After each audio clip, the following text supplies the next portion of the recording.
Bonjour à tous. Dans cette vidéo, je vais vous parler du temps. Et je vais vous expliquer pourquoi on dit souvent que le temps, c'est vraiment de l'argent. Parce que oui, les précieuses minutes qu'on peut perdre à ne rien faire ou à faire des choses insignifiantes peuvent être utilisées pour gagner pas mal d'argent. D'ailleurs, comme vous le savez déjà, puisque ce n'est plus un secret pour personne, lorsqu'on perd du temps, on finit forcément par perdre de l'argent.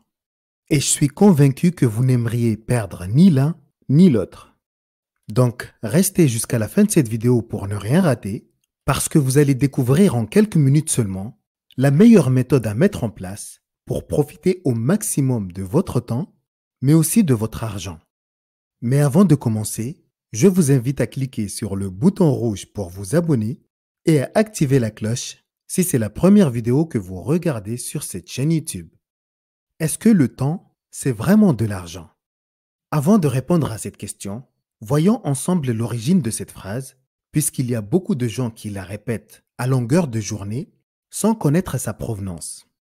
En fait, cette phrase est à l'origine un proverbe anglais, et plus précisément américain, du père fondateur des États-Unis d'Amérique, Benjamin Franklin, qui l'a mentionné la première fois dans son œuvre Advice to a Young Tradesman, publiée en 1748.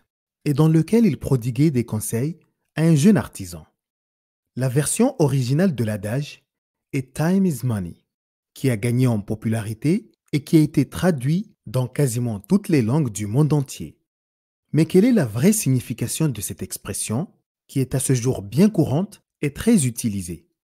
En fait, il y a plusieurs sens à cette locution, et sa signification dépend de l'endroit et du moment de son emploi.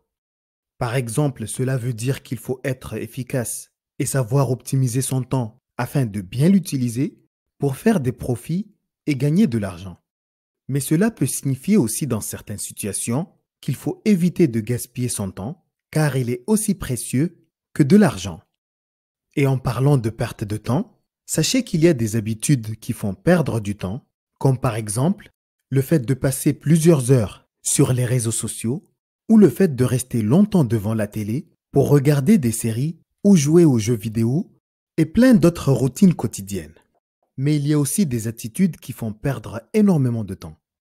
D'ailleurs, parmi les nombreux états qui font gaspiller le temps d'une personne, il y a par exemple l'oisiveté, qui est l'état d'esprit d'une personne qui ne fait rien pour s'occuper durant ses journées, l'indécision, qui est le caractère d'une personne qui n'arrive pas à décider ou à faire un choix précis alors même que la situation l'impose, et aussi la procrastination, qui est une tendance à systématiquement tout remettre au lendemain et à reporter les différentes actions à plus tard ou à un moment ultérieur. Certes, il ne faut pas perdre son temps, mais parfois on est dans l'obligation de prendre le temps pour bien faire les choses qui nécessitent justement de prendre plus de temps à faire. Mais la question est de savoir est-ce vraiment raisonnable de prendre son temps dans une société qui est très réactive pour profiter de sa vie au risque de perdre du temps et par conséquent de l'argent? Sachez dans un premier temps que le fait de prendre son temps, qui veut dire littéralement traîner, faire les choses très lentement et sans se presser, a aussi un autre sens puisque prendre son temps signifie également profiter de la vie.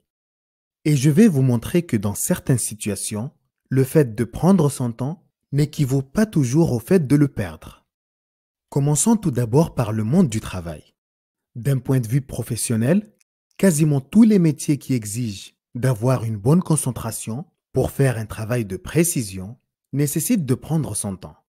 Par exemple, on ne peut pas dire qu'un chirurgien qui opère un patient durant 6 heures de temps est en train de perdre du temps, car au contraire, il est en train de sauver une vie.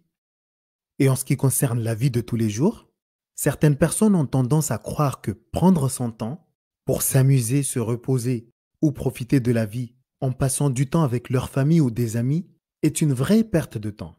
Et pourtant c'est faux, car le fait de pouvoir se ressourcer permet d'être beaucoup plus productif.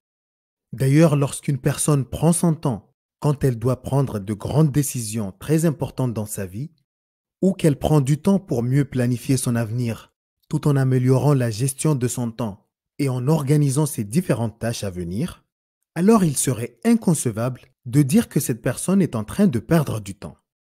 Mais lorsqu'une personne n'a aucun objectif personnel ou professionnel à atteindre et qu'elle passe constamment son temps à ne rien faire ou à chercher des divertissements pour s'évader, eh bien dans ce cas, on peut conclure que cette personne prend le temps de perdre son temps inutilement.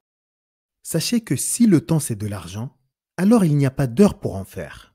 Ce qui veut dire que si vous n'avez pas d'argent, c'est loin d'être un problème puisque vous pouvez investir votre temps à tout moment pour gagner de l'argent.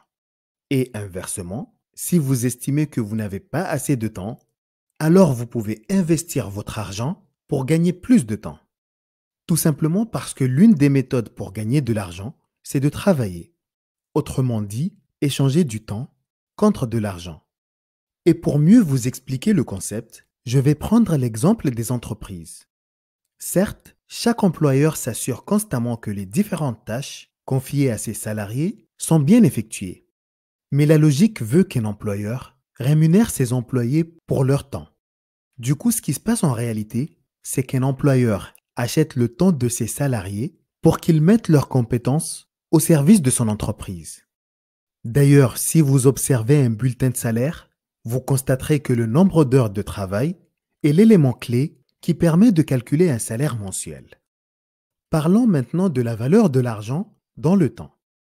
En fait, l'argent n'a jamais eu la même valeur à des dates différentes, ce qui veut dire que l'argent possède une valeur temporelle en finance. Par conséquent, un billet de 200 € d'il y a 10 ans valait plus qu'un billet de 200 € d'aujourd'hui, qui vaut plus que le même billet dans quelques années. Parce qu'aujourd'hui, on peut acheter moins de choses avec un billet de 200 € qu'il y a quelques années. Bien évidemment, c'est lié à l'inflation et aux autres aspects économiques, politiques, sociaux et environnementaux qui émergent partout dans le monde. Et parallèlement, d'un autre côté, en investissant les 200 € ou en les plaçant sur le long terme par exemple, ils produiront de l'argent en retour et le montant qui sera perçu au final va varier selon le capital mais aussi selon la durée de votre placement. Du coup, d'un point de vue économique et financier, lorsqu'il s'agit de gagner ou de perdre de l'argent, le temps, c'est vraiment de l'argent. Sachez que le plus important, c'est de savoir utiliser son temps à bon escient. Car même s'il est vrai qu'il ne faut pas perdre son temps, il faut tout de même prendre le temps pour profiter de son temps. Personnellement, j'estime que le fait de prendre son temps est loin d'être une perte de temps.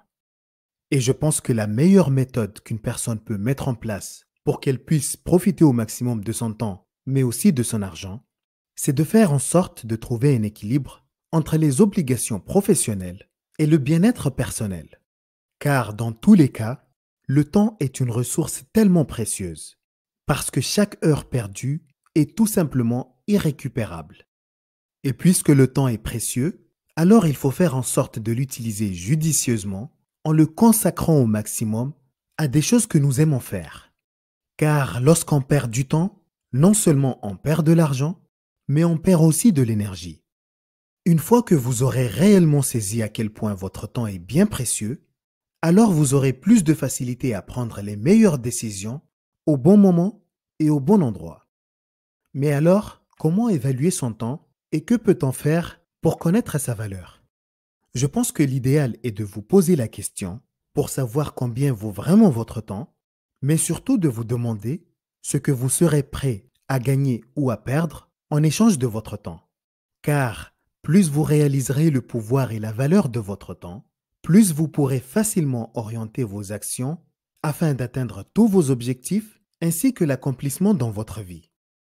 Sachez qu'avec le temps, on peut faire de l'argent, mais avec l'argent, on ne peut pas faire de temps.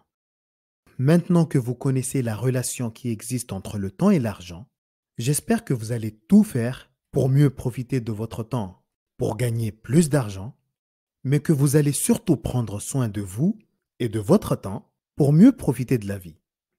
Merci d'avoir regardé cette vidéo. Dites-moi ce que vous en pensez dans les commentaires. N'hésitez pas à mettre un pouce bleu, à partager et à vous abonner à ma chaîne YouTube. Et surtout, n'oubliez jamais que peu importe votre âge, que vous ayez 15, 20, 35 ou même 70 ans, vous pouvez toujours devenir une meilleure version de vous-même. À très bientôt.